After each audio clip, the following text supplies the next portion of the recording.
Hey everybody, it's Hamish from Machine 13. Today we're going to be talking about some of my favorite sequencers from the last 4 decades. So what is a sequencer? Basically, a sequencer is a way to program a synthesizer so it'll play a series of notes over and over. So instead of a keyboardist playing a riff, essentially what you can do is tell the synthesizer to play that riff itself.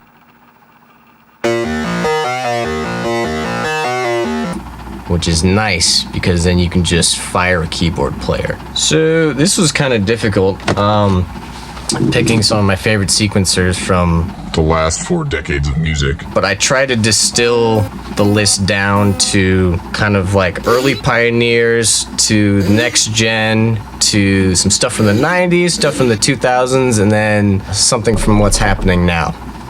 So we're gonna actually start with a track from Daft called Der Mussolini from 1981.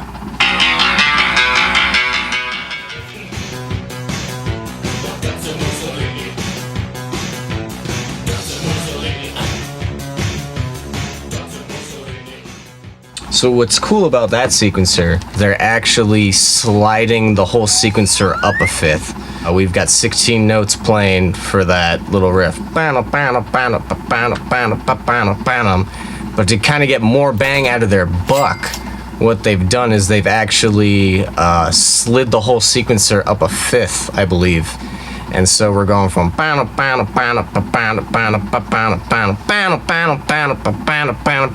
and my pitch isn't that good, but you get the idea. It's also the year 1981, which is crazy. This kind of music isn't really that popular yet.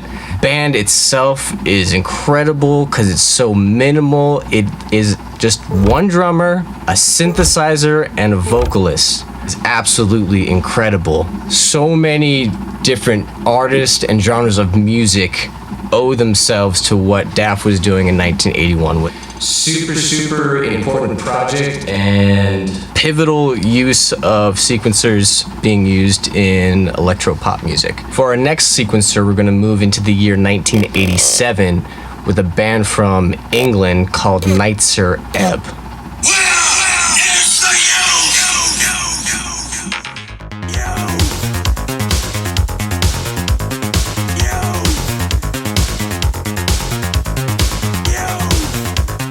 In 1987, we're kind of in this post-punk era of music. This sequencer is why it's wonderful. It's so rubbery, it's so exhilarating, it's fast, it's ascending. And the percussion that's accompanying it has kind of moved on from the organic drumming of people like Daft. It's full-on drum machines, hard-hitting, super mechanical, and we're starting to kind of ramp up the aggressive energy of electronic music. So super important sequencer, super important band, very interesting time for aggressive electronic music. Now we're going to move on to the year 1995 with a track from Bjork called Army of Me.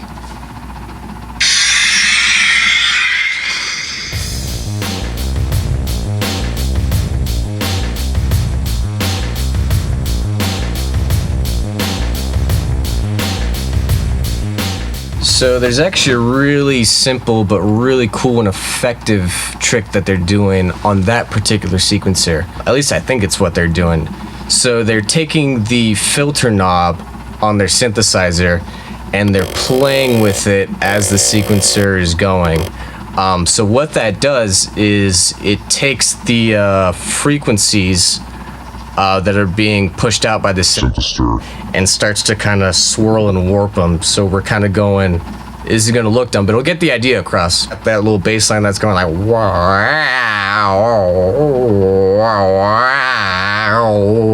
It adds a lot of character, it adds a lot of breath, and it makes the sequencer very interesting. The drums that are accompanying that sequencer are actually, I believe, sampled from one of the Levee Breaks by Led Zeppelin, which is also super cool. Very interesting sequencer, one of my favorites from the 90s. Great track, and it's probably one I might spend the rest of my career trying to rip off. So the next track that we have coming up is Born Free by MIA.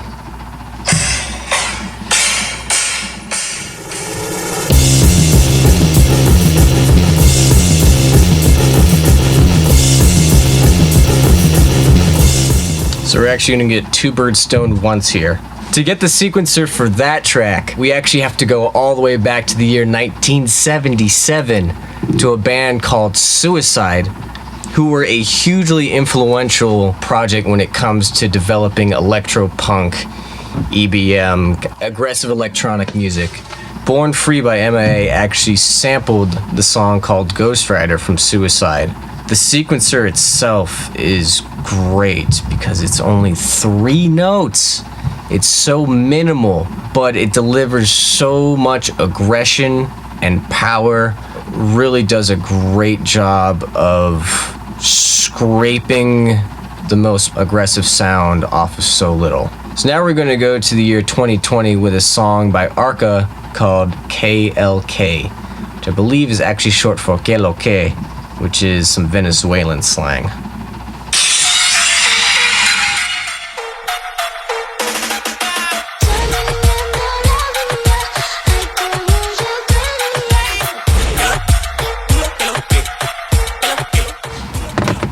So all the sequencers that we've talked about until now have kind of been holding the job of The low end.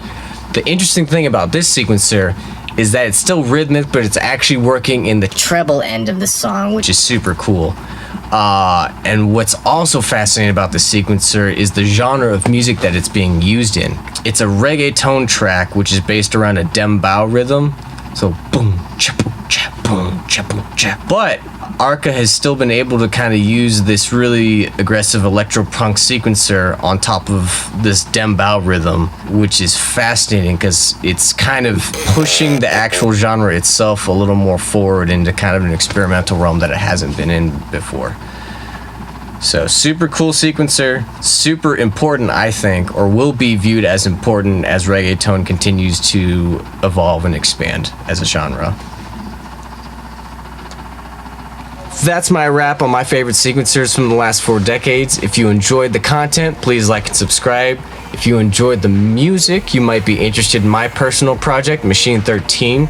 We just released our debut single. I'll put the link in the description. As always, praise be to the off, forward and out.